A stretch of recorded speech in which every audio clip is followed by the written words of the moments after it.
Hey everyone, my name is Zachary Thayer. Welcome to this week's episode of my weekly show where I always talk about super serious things. Because I feel like people who only know me through this show or don't know me in real life would get the impression that I'm super serious all the time, and if we were to hang out in real life, it would throw them off. But this is kind of my avenue for talking about the weird, sort of deep things that are always on my mind.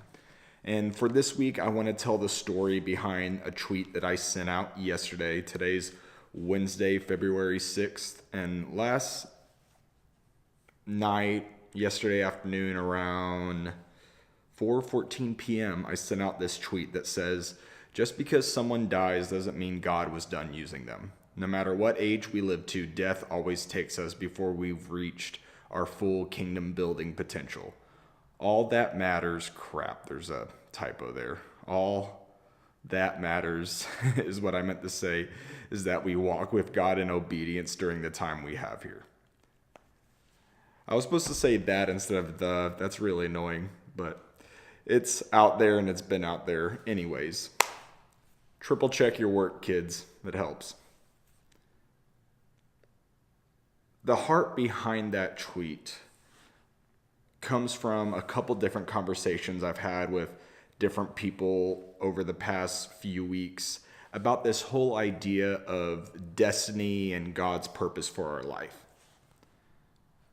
In our American Christian culture, and I don't know if it's limited to just our country, our demographic, it could be a worldwide thing in Christendom or evangelical Christianity. I don't know where this thought originated, but there's this sense of purpose that we believe that God has a calling, something to do during our life here.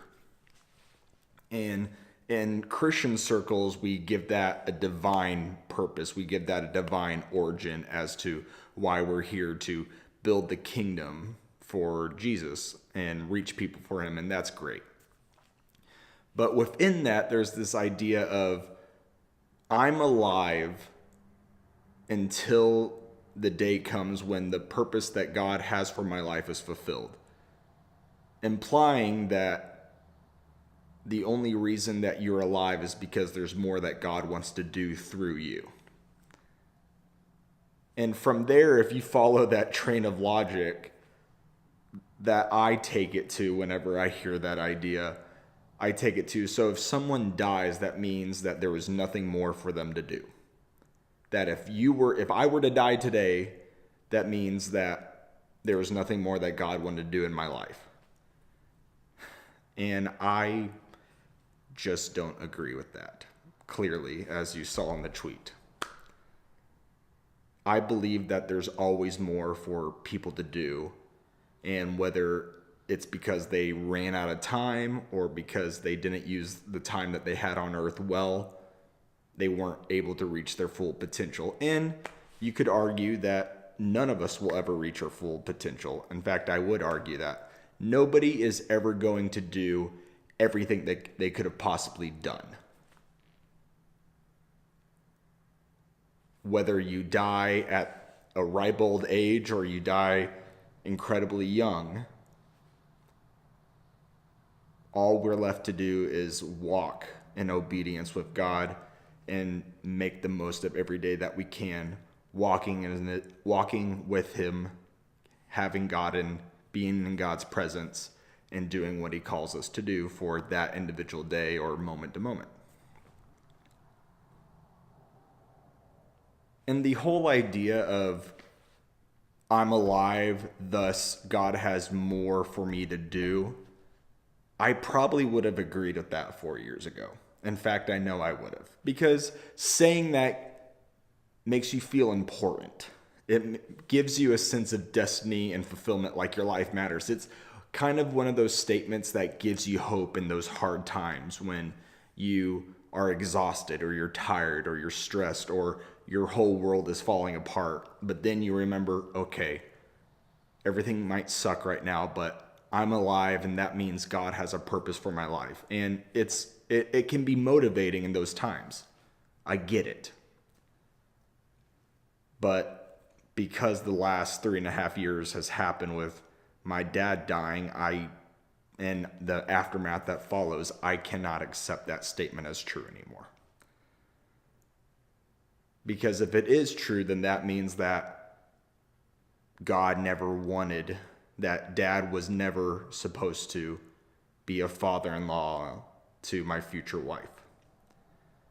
That he was never meant to attend my wedding. He was never meant to be a grandparent or a great-grandparent. He was never meant to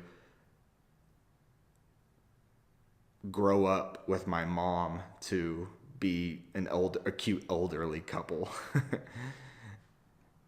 He was never like, you really think that there's nothing more that my dad could have done in my family? There was nothing more he could have done in his prison ministry? That God had exhausted everything he could have done with Francis there? No, I don't buy that.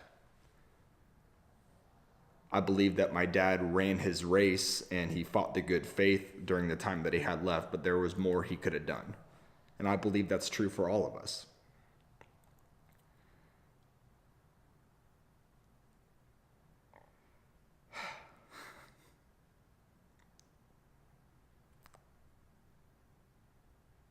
Part of the reason why I continue to make this weekly episode is because I believe that it's part of my calling. It's another avenue for me to tell stories and help other people with their stories.